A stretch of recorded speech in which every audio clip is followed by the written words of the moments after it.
This conference will now be recorded. Good afternoon. We'll call this meeting to order.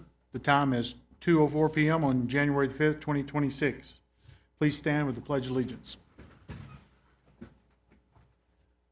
Pledge allegiance to the flag of the United States of America, and to the republic for which it stands, one nation, under God, indivisible, with liberty and justice for all. Thank you. Agenda item 3, is there any public comment? None heard. Item 4, verification and posting of the agenda. Tara Adams for the record. The agenda was posted on the 29th day of December between the hours of 1 and 5 p.m. at all the locations listed on the agenda in accordance with statutes. Thank you. Agenda item 5, approval of the agenda as submitted or revised. May I have a motion? Move to approve the agenda as posted. Alan, I'll second it. Motion been made and seconded. Those in favor? Aye. Aye. Motion passes 3-0. Mr. Chairman, can we, who all's in the room so I can maybe catch the voices? Okay. We have the comptroller, Ms. Weideman. We have Ms. Moore on the clerk. We have Ms. Adams at the clerk. We have Ms. Hyde with the phone company. We have Mr. Richardson with the phone company. And we have Mr. Fest with the phone company. And we have one public citizen. And Wade Carner from the DA's office. Oh, sorry. Is that good? Yep, thank you, sir. Agenda item number 6, approval of the minutes of the meeting held on December the 10th, 2024. May I have a motion? I'd make a motion to approve the minutes. Wade Carner, second. Motion been made and seconded. Those in favor? Vote. Aye. Aye. Aye. Motion carries 3-0.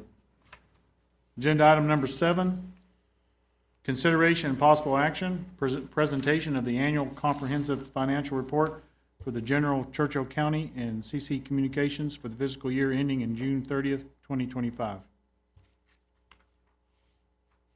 Thank you. The auditors are going to go through their PowerPoint first, and then I'll have a short PowerPoint after. Thank you. Am I sharing on my end, or are you pulling that up, Sherry? Kelly, I'll advance the slides if you just tell me next slide. Okay. I assume you have it up then, because I can't. All I see is our little screen. Can you So- share screen so we can see it, Pam, please? Thank you. We're doing that right now.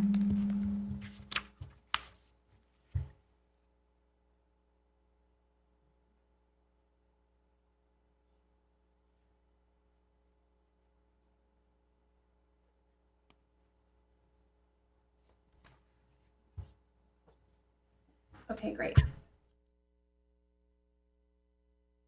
So this is the audit presentation for Churchill County. My name is Kelly Jones. I am the director for the audit, and Chad Atkinson is the partner. He's usually here, but I guess he's turning the reins over to me today. So first off, we just want to say thank you to the county staff, Sherry and all of her staff, as well as Jamie at CC Communications and her staff for all of their help in the preparation of the audit this year. We make a lot of requests and ask a lot of questions, so we're just grateful to them. I also want to take a moment to say thank you to this committee, to the county commissioners, for allowing us to perform the audit. I would point you to the letter of transmittal in the financial statements. That is something that Sherry has prepared. So a good place to start, as well as the management's discussion and analysis. Again, it is something that Sherry prepares and looks over and provides additional information. So if you're just looking for more of a summarized version of the financial statement, that's a great place to start. So I would point you to those items. On the next slide, Just to go over our audit reports that are included in the financial statements. The first is our independent auditor's report, which is found on page 15. In this report, we issue an unmodified or a clean opinion on the financial statements that is presented materially correct in our opinion, and that is the highest opinion that we can provide. On page 219 of the financial statements is our report on internal controls over financial reporting and on compliance. If we had any material weaknesses or significant deficiencies, those would be outlined in this report. However, we have no material weaknesses, no deficiencies to report. So, on page 225, you would find our independent auditor's report on compliance for each major federal program. This is also known as our single audit report or compliance report. We have no instances of non-compliance on the federal programs that were tested for fiscal year 25, and no internal control deficiencies. Churchill County is a low-risk auditee. You can see that on page 228, as well as the programs that we selected for testing. On page 235, we also have a similar report for the Central Nevada Health District. They also have federal awards in excess of $750,000 and are also required to have a single audit. So that report is on page 235, and again, there's no instances of non-compliance or internal control deficiencies. You'll see on page 238, the Central Nevada Health District is still considered a high-risk auditee, just due to them only having 2 years of single audits, and you can't become low risk until year 3. So next year we anticipate that they will be a low risk auditee, but you'll see that they are high risk. Just some financial highlights. All funds operated within their approved budgets. There are various schedules in the financial statements that you can see all those funds. And then I would point you just to page 36, where you can see the changes in fund balances for governmental funds. And then on page 42, you can see the changes in net position for the major business type funds. Just so on page 30. Hey, Kelly, this is Alan. Do you want us to save the questions at the end or as you go over stuff? Either or is fine. So if you have a question. Yeah, on page 36, the change in fund balance for governmental funds.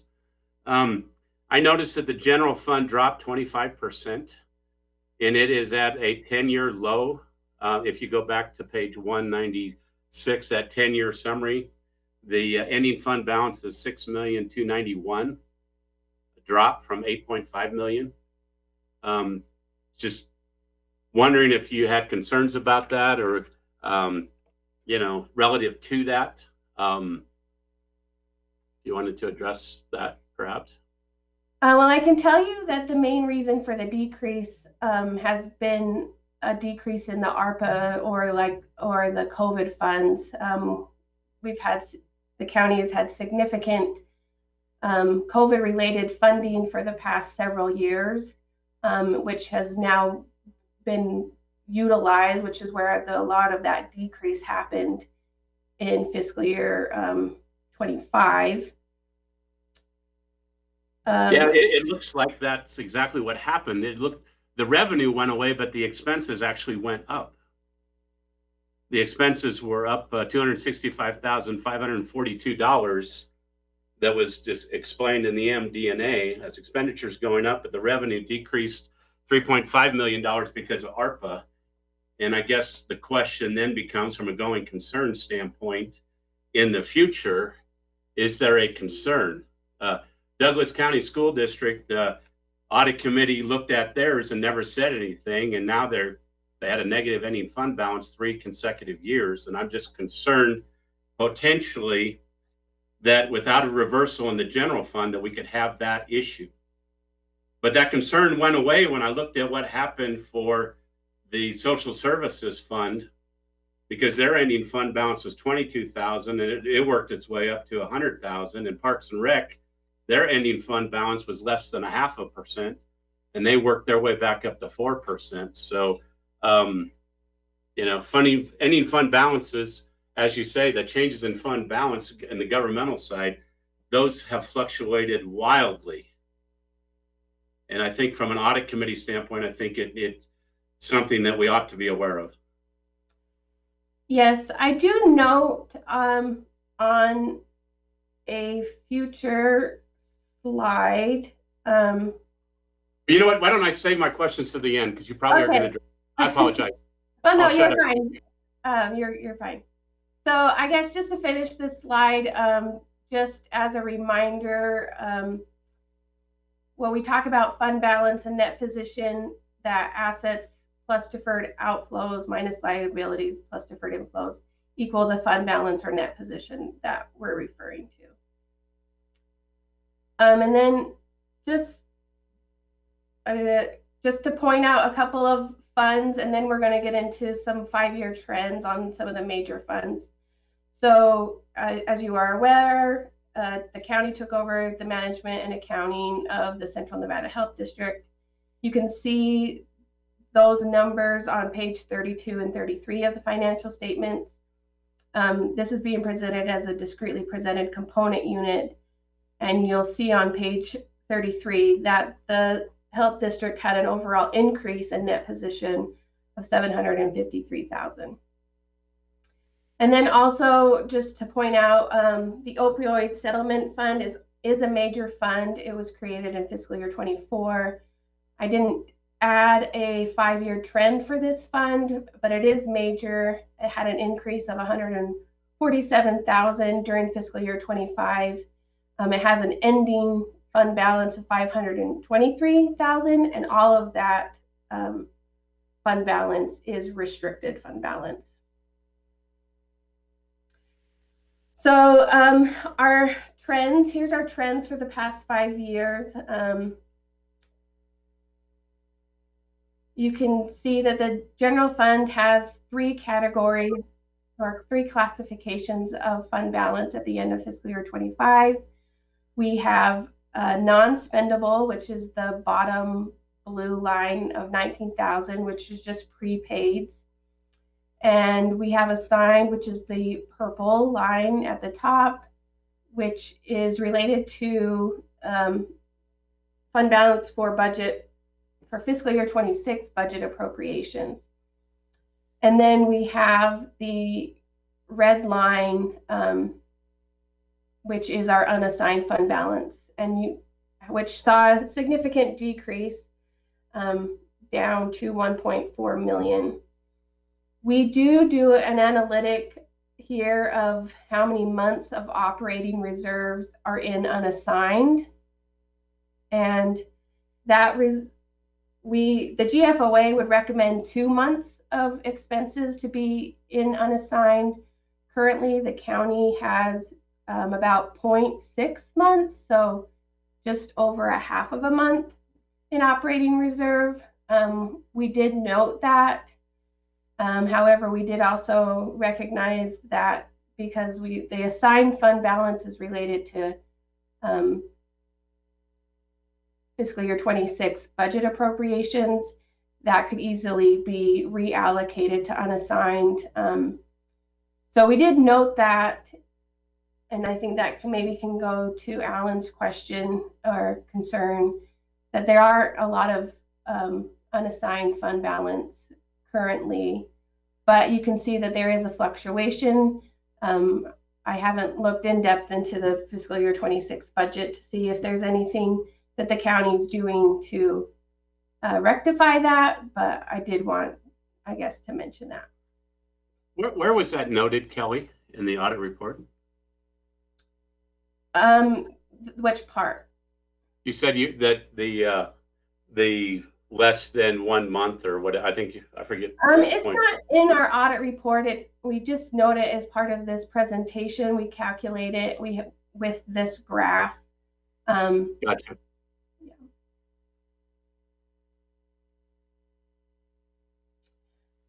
So on the next slide, we have the road fund, which is another major fund. It has essentially just two classifications of fund balance, restricted and assigned. The assigned is the green line at the top, which is sitting at 1.3 million at the end of fiscal year 25, and the restricted is the blue line sitting at 591,000 at the end of fiscal year 25. Both are an increase from the prior year. So this fund is looking stable and has the fund balance for future projects. On the Special Ad Valorem Capital Projects Fund, we have restricted fund balance, which is the blue line, which has been increasing. It's sitting at 6.3 million. The committed fund balance, which is the red line, also sitting at about 6.6 million. And then the assigned fund balance, which has been decreasing and is currently sitting at 13.4 million. Again, this fund is for capital projects, and it seems to have currently the total fund balance is 26.3 million and has the fund balance for future projects.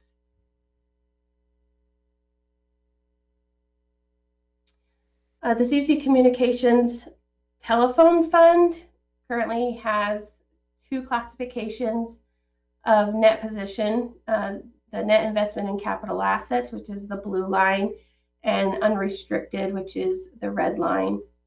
The net investment in capital assets has been decreasing. That's just due to depreciation outpacing any capital projects in this fund. A lot of the capital projects are happening in the CAP fund, which we will see here in a couple of slides. The telephone fund, that unrestricted balance at of the 8.3 million, it calculates to about 9.5 months of operating expenses. So the telephone fund is stable and healthy. Similar, the same type of classifications for the broadband fund. They have a net investment in capital assets of 2.4 million. Again, that's a decrease just due to depreciation outpacing capital projects. And unrestricted has an increase and is currently sitting at 3.3 million at the end of fiscal year 25. That 3.3 million calculates out to about just over 9 months of operating reserves, so operating expenses that it could cover. And so again, the broadband fund is also healthy and doing well. The CAP fund has similar fund balance, net position classifications. And you can see that their net investment in capital asset has significantly increased. In the current year, it is up 3.6 million and is sitting at the 18.4 million. I'm sure you're all aware of the capital projects that CC Communications is doing in Elko County, Story County. So there's a lot of activity happening in the CAP fund. The unrestricted, however, has decreased. It is down to 699,000. That's a decrease of about 1.8 million. And it is currently sitting at about 2.5 months of operating expenses that could be covered by that unrestricted balance. So this is, while it does have a decrease, it still does have more than the 2 months suggested. So this fund, we think, is still stable at the moment. In the wastewater enterprise fund, the net investment in capital assets, you can see, has been decreasing. Again, there was significant depreciation, but the wastewater fund also had some significant disposals during fiscal year 25, which has also contributed to that overall decrease in the net investment in capital assets. And the unrestricted is sitting at 1.6 million, and that calculates out to 17 months of operating expenses that could be covered by that unrestricted fund, unrestricted net position. And then lastly, just some cash balance trends. The governmental funds, which is the blue line, is currently sitting at 56 million. That is a decrease of about 1.2 million from the prior year. And then the business type funds, which are the green line, is sitting at 22 million at the end of fiscal year 25.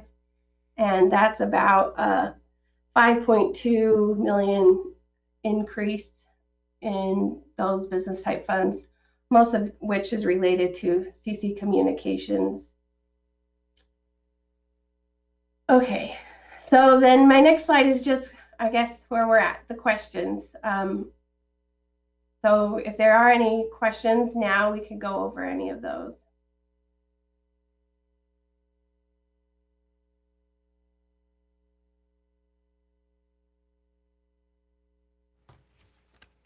None at this time.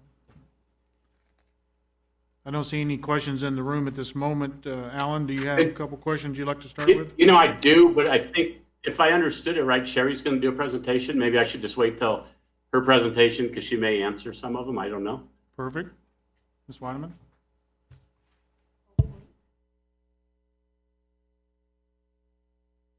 Thank you, Kelly.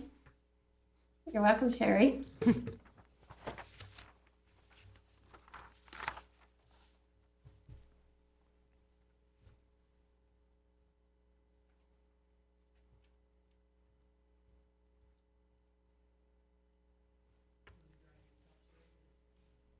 I want you to, please.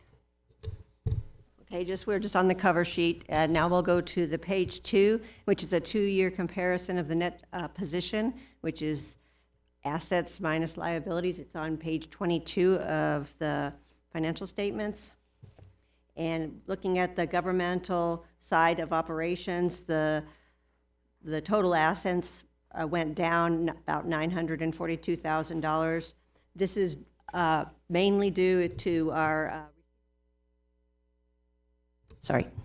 receivables due from other governments went down, and we also had TDRs that were purchased, and then we sold the fire trucks and we sold the Harmon land during the fiscal year, and our liabilities went down about $2.4 million.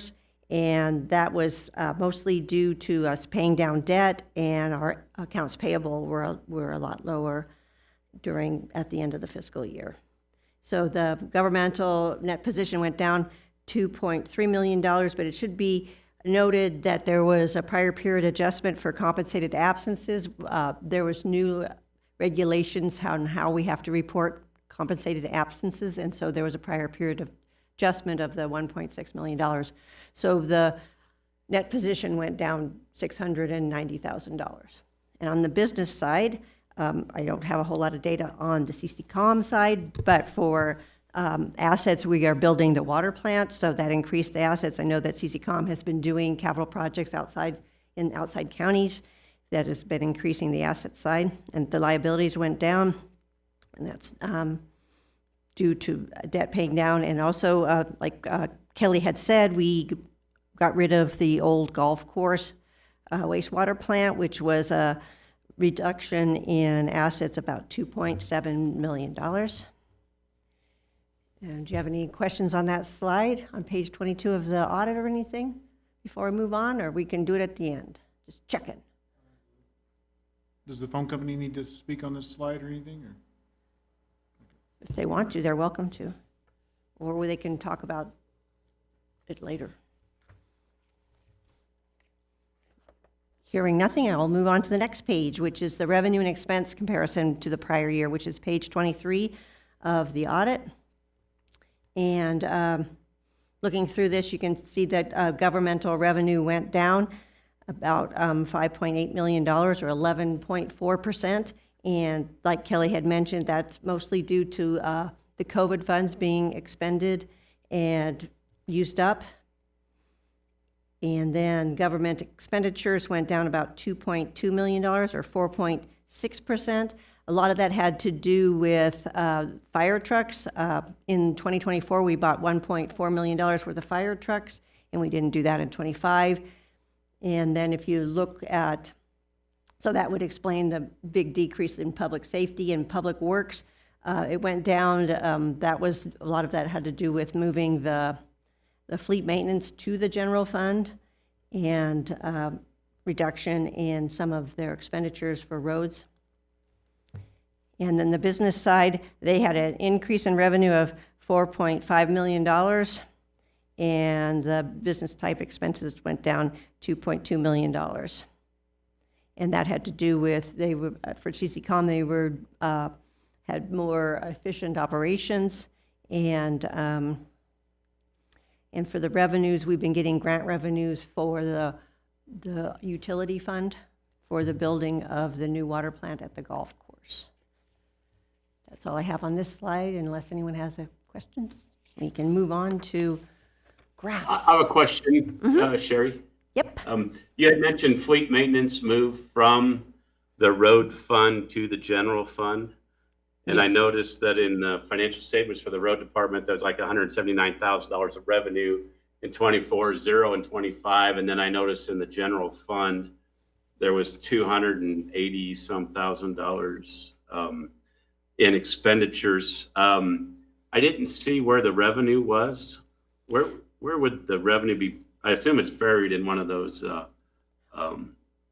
charges for services or something. I didn't see on page 105 or 106, I didn't see where that fleet maintenance revenue was. The only revenue that we're showing out of fleet maintenance is when it's been charged to a grant. Then the money is put into the general fund, so from the grantor, or from the, like, social services and the senior center, they can build that to a grant, so then they will transfer money to the general fund. However, the rest of it is, it's not an internal service fund, so there's no billings associated with it. So it's just an expense within the general fund.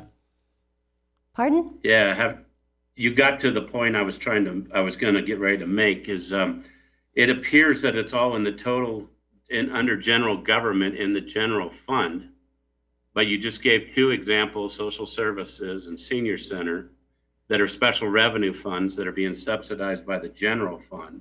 No, they're being billed. They're not subsidized. They're charged for the services, and the services are brought over to reimbursed into the general fund. All services or just those associated with the grant?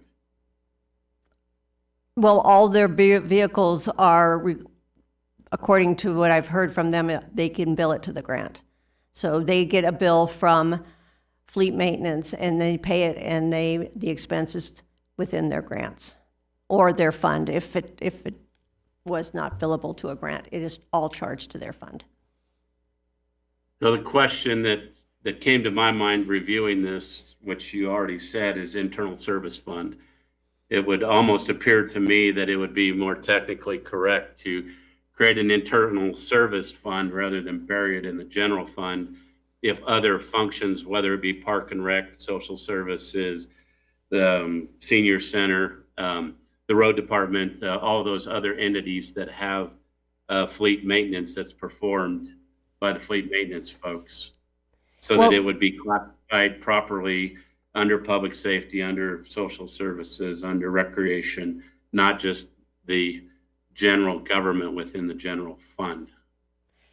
And maybe Kelly could speak. The road department keeps their expense within their fund as well. However, management decided that they wanted to manage the maintenance of the vehicles through the general government, and the numbers were small enough that it didn't seem appropriate to set up a special service fund and just to keep the expenditures within the general fund for the rest of the funds.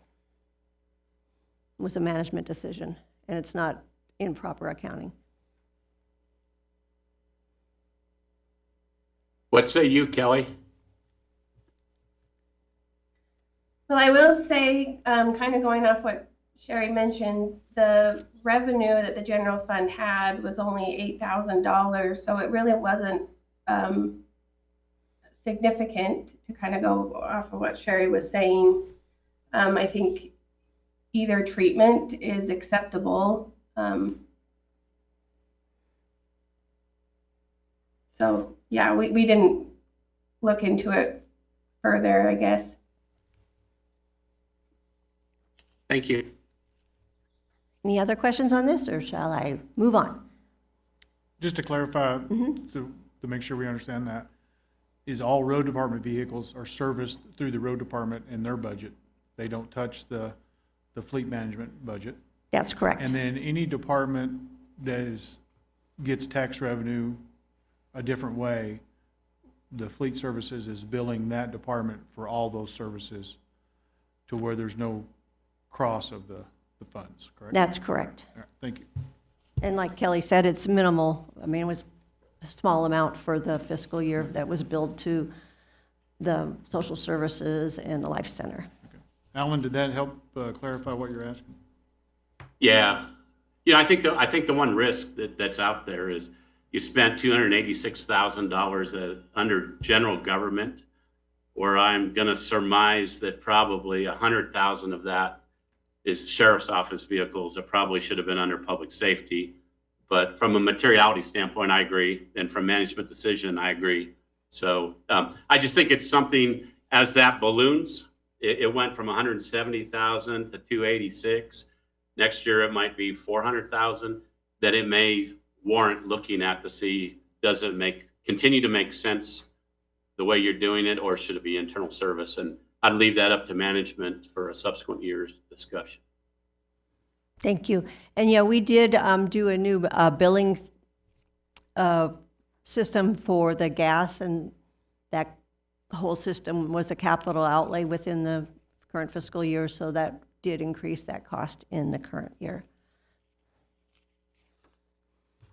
Okay, now we're to general governmental fund revenues. You can see that our largest revenue is from intergovernmental at 52%, and then our next largest revenue is taxes, which is at 26%, 11 million, and 23 million for the intergovernmental. So that just gives you a breakdown as where we get our money. And that can be seen in the audit on page 36. If we go to the next page, we have the general government revenues by source. And you can see a 10-year comparison as to where the revenues have been coming from. And you can see, like in 24 and 23, this is where we were getting the intergovernmental revenues from the COVID funds. So, and we're back down to about 23, and prior to COVID, we were at 19 in the intergovernmental revenues. That gives you a 10-year look at where the revenue is coming from, and that's on page 197 of the report. And then we go to governmental expenditures, and that was about $45 million. And you can see that general government is about 24% of our expenditures, which is real close to where our public safety is at 24%, which is about $10 million. And then you can see the other pieces of pie for the various functions within the governmental funds. Any questions on these expenditures? It's just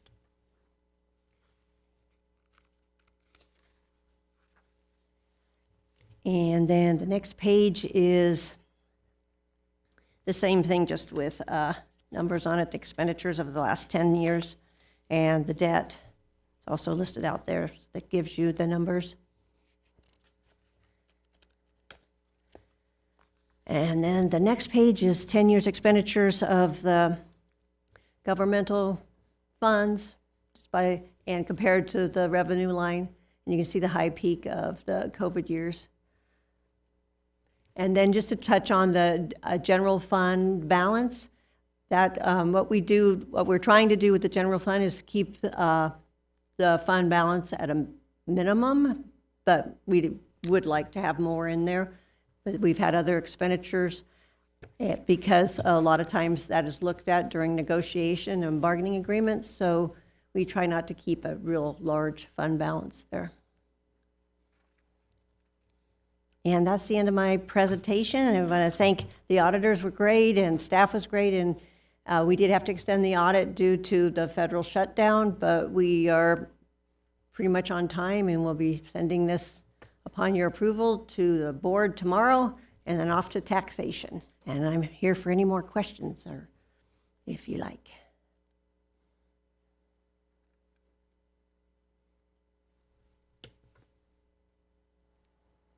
Does CCCOM want to present anything, or you're just here? Okay. Alan, do you have any So- questions? I do, Mr. Chair, if it's all right. First of all, hey, big shout out to Sherry and staff. The 20th year of getting the GFOA certificate. Job well done. Sean Richardson, myself, and Sherry, we understand what you go through, and obviously Kelly, to get that recognition. And sometimes we don't brag about it. I want to brag about it for you. Great job.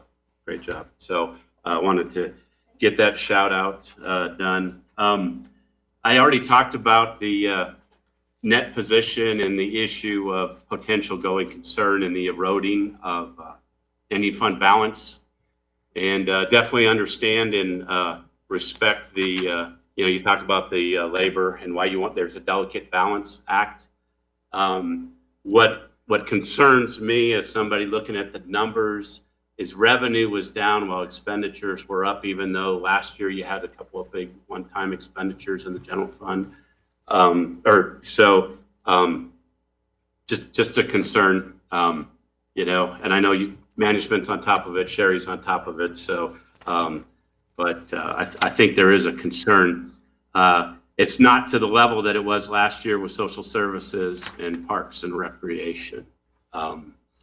What I'd like to do is, and if you could go to page 57 in the audit, note number 3, cash and investments. On page 57, 58, and 59. And I don't know if you have it up on the screen for those folks that can see in the room, but I just want to walk through the cash and investment note. It appears, if I understand it right, the governmental funds had $55.7 million of cash and investments. The proprietary funds, $22.1 million, okay? And a total of $81 million of investments, cash and investments in all those funds. So when I looked at that cash and investments, then I go back to page, let me find it real quick. Basically looking to see what was the interest earnings. So if we go to page 33 on the statement of activities, the unrestricted investment earnings for governmental activities was $2.8 million, $2,855,577. And if I just do simple math and I divide the cash balance, the investment earnings by the cash balance of the governmentals, the 55 million bucks, in round numbers for the county, I get a rate of return of 5.118%. Yeah, that's correct, 5%, 5.118%. It's actually probably less because of the average balances and that type of thing. But when I look at it from the business enterprise, and I take that, the investment income that's listed at $610,808, so $610,000, divide that by the 22 million, I get 2.7. And I go, holy cow, there's a big differential. Okay, but what was more important is if you go to a detailed schedule that shows the cash and on the business type funds, shoot, let me see if I can find that page. Oh, it's going to be after the notes. Long story short, the telephone company earned 2.9%, broadband earned 0.3%, CAP didn't get any investment income. The water or the utility fund was 4.9%, the non-major was 4.9%. And I did a bar napkin math, and CCCOM lost out on $495,000 of interest income on investment compared to what the government rate was. And I was like, wow, that just doesn't seem right. And, so then I read the investment policy, starting on page 57 and going to 58, and I just raised more questions. Okay. And it says at this number 2 bullet on page 58 says all securities purchased must mature and have a demand feature within 5 years. The investment schedule shows a 10-year maturity on page 59 of $2,020,662. So is that in non-compliance, or are we saying because it's a certificate of deposit, it could have an immediate demand? Perhaps that's the answer. I speculate that is the answer. Then the next bullet says average maturity shall not exceed 30 months. So I would ask Kelly, what was the average maturity that you guys calculated on investments during the audit? I know the LGIP was 49.5 days. That's shown on page 59. You have a maturity schedule that says less than a year, 1 to 5, 6 to 10, over 10. But I didn't see in the note where it was disclosed what the total duration was and what the duration risk is. So then the other question that I asked the auditors is the negotiable certificates of deposits. On top of page 59, it says the value using pricing models based on credit quality, time to maturity, stated interest rate, and market rate assumptions. What testing was done on that $51 million to ensure compliance with the investment policy? And then what trust account, I assume it's probably Wells Fargo, is the trust account that's holding that 51 million, or is there a separate trust department that holds those physical securities, that related to that? So when I kind of started diving into the cash and investments, that a boy, that a girl, I guess it'd be girl because Linda Rothery in the clerk's office, nearly $3 million of investment earnings, and 5.1% versus if you look at the liability note that shows the long-term debt, and the weighted average maturity is probably 2.4. So, they're earning twice as much interest as they are paying on the borrowed rate on the investment. So I think from an efficiency standpoint, that appears to be working well for the county. But for some reason, the phone company isn't taking advantage of those. And I don't know, and maybe I'm missing something in the financial statements. I went to the individual fund statements, the proprietary statements. Let me find that page. But, that's where I calculated the 2.9, the 0.3, the 0, looking at the actual cash balances in the different business or the proprietary funds of telco, broadband, CAP. So I'll stop there. I asked a lot of questions relative to cash and investments and the testing to make sure we're in compliance with the policy.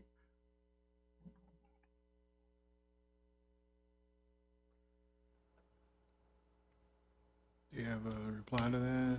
Oh, I don't know Kelly? what was tested. I wouldn't know that. I know that we have various investment funds. It's not all at Wells Fargo. We have 3 different investment companies that they were using that put the money in for the county. I don't have any information on CCCOM's investment policy. Kelly, do you have any comments to the question? I am trying to pull up my maturity document, but it is taking a moment. And I would say, and Jamie, I guess, could comment too, at least the allocation of CCCOM. They keep all of their cash in telephone. Is that accurate? All the cash is reported in telephone, essentially, and then divvied out to the other funds as needed. So the expenses so if broadband writes a check, it's essentially a due from with the telephone. That's Is that correct. Yes. So I'm assuming that Do is you why have a all, sweep account set up with that? Pardon? I didn't hear that. Do you have Yeah. a sweep account with Wells Fargo relative to the cash balances held by CCCOM? No. Therein lies the problem. That's the $500,000 question, or the answer, I guess.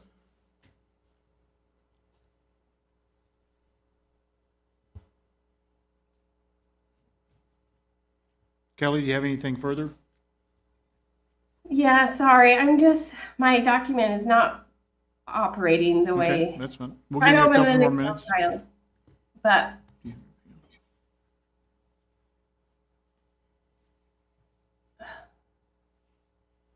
and I guess I would say too, I just can't get anything to open.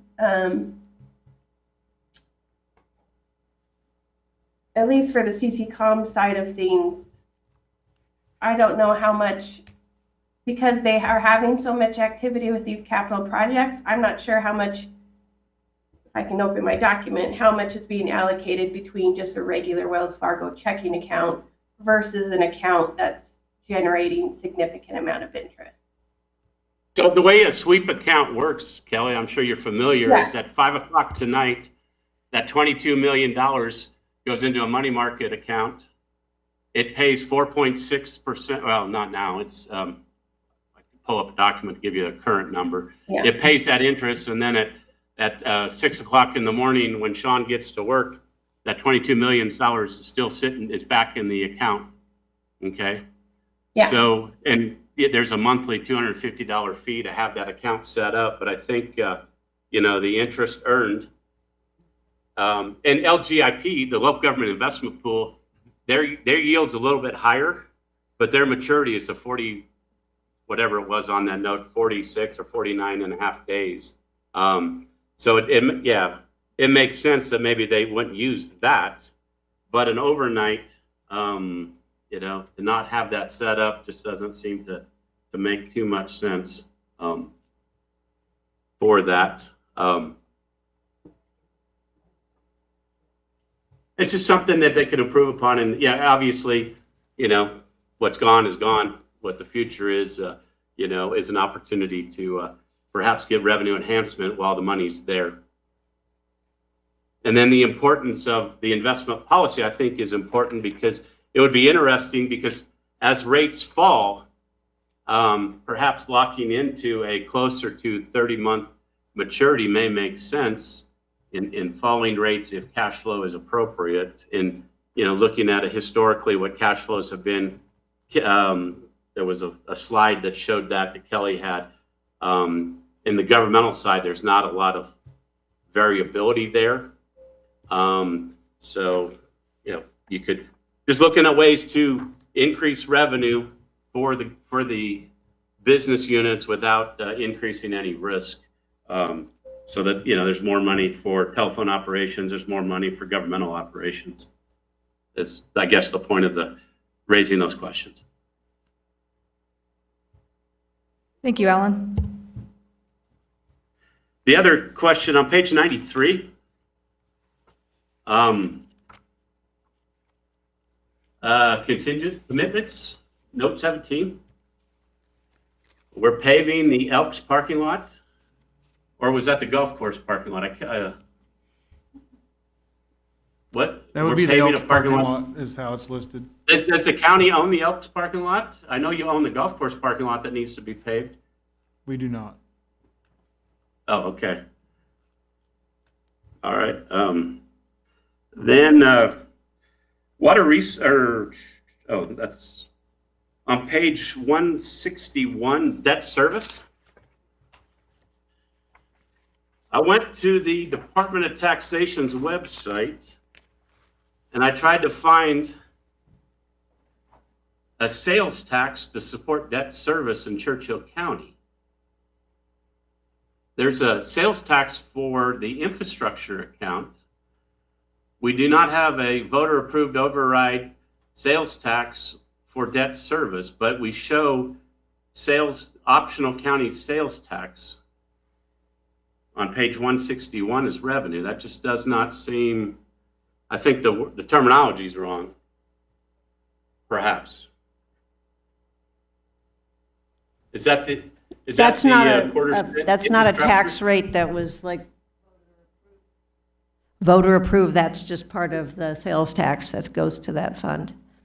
That is because they're revenue bonds, and that was the revenue that was allocated to that fund to cover the debt. So it's just regular sales tax, some of which is optional. Okay. I think in the future, maybe a different wording, because when you look at the SCCRT, the 1.75, the 2.6 for schools, the 0.75 for basic city county relief, the quarter cent public transit, all of the 2% that goes to the state of Nevada, the fair share makeup revenue, all of those, nowhere does it say debt service on the Department of Taxation's website. So just something to consider. I think I didn't have enough time or enough things to do this weekend. The weather was bad, so I looked at things a little closer. And if I understand right, on page 134, the C3 rafters, we lost 575,000 in 24, and we only lost 500,000 in 25, which not too bad. Swimming pool, we lost 358,000 and 326,000 in 25. Just some interesting benchmarks that I think from, you know, if you're worried about financial resources, that's perhaps, you know, things to monitor. And then going back to the subscription software, on the note, the phone company's paying 8.5% interest on software, but yet they're earning 0 on their investments. That just didn't seem too prudent. And that was on page 67 and page 70. So those are just some general observations that I had. Oh, here's another one. Page, the assessed value. The assessed value went up 1.55%. What page are you on? Let me find it. It was in the MD&A. Or no, it may have been the transmittal letter. Let me quickly. Yeah, transmittal letter. It's not, it's the second page. So you got the one with the letterhead with the beautiful color. The next page, it says assessed value. There's a table with taxable sales, and then there's a table with assessed values. Assessed value went up 1.55%. And I just questioned that when residential, so when I went to the red book, residential is 3%, the alternative cap is 8%, okay?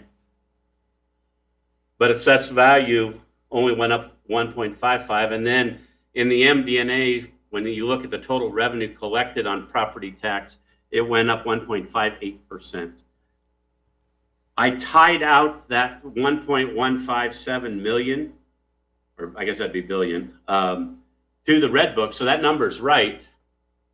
I would just question that somebody ought to be looking at that, because if everyone's property taxes went up a minimum of 3%, what happened? You're using the right number that you're using the number the Department of Taxation gave you. Is that number correct? That I don't know, but it just seemed weird with the way the tax structure works, that it should have been a higher number. Again, just something management to look at going forward. Again, I want to thank Sherry and staff and Jamie and staff at the phone company for all the hard work that goes into putting the financial statements together. You know, it's it's a lot of work, and you know, we got good numbers, but I think there's, you know, some areas to think about going forward. That's all I have, Mr. Chairman. Thank you.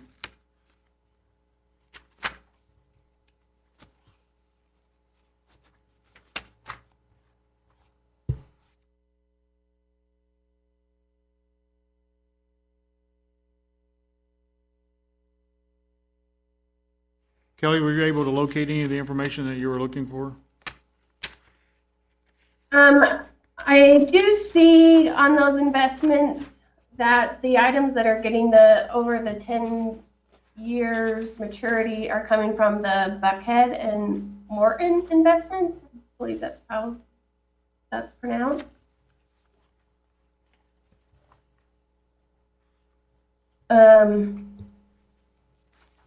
Do they list, does it show what those securities are and what rates they are at? Were they bought during that super low market, or were they bought at the higher yield, is the question I would have relative to that. And do they have a call provision that would allow the 5 years so that we're in compliance with the investment policy?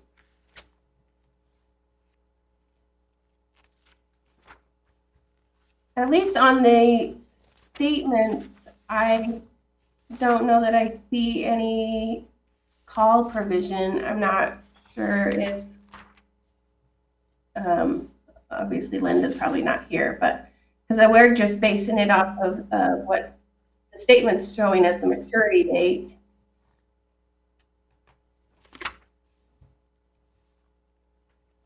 Does it name the investment, or does it just say a certificate of deposit? Or is it like a federal home loan, or what? The bulk of them come from the Buckhead. They say they do name some things. One's like Virginia Electric and Power. Other ones just kind of have some acronyms, so they might just be, because some do say United States Treasury, but those aren't the ones that are the long ones.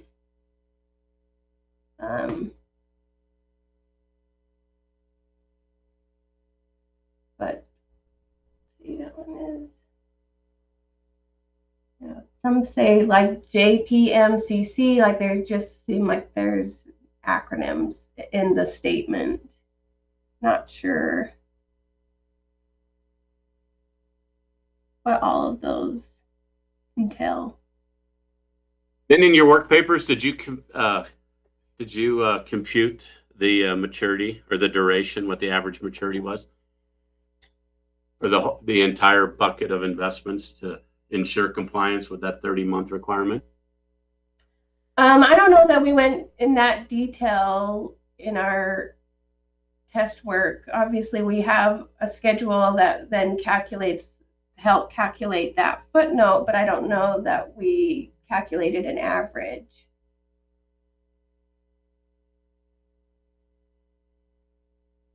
So you don't know if you're in compliance or not compliance with investment policy then? I guess we didn't look at it that closely. I guess not.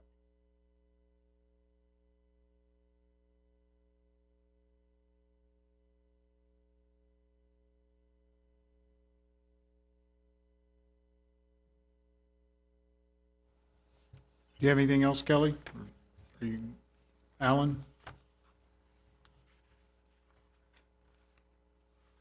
I do not. Mr. Chairman, I'd make a motion to accept the audit reports as submitted and forward the information to the Board of County Commissioners. Wade Carner, second. Motion's been made and seconded to accept or first of all, is there any public comment concerning this matter? No public comment. The motion's been made and seconded. Those in favor? Aye. Aye. Alan? Motion carries 3-0. Good job, everybody.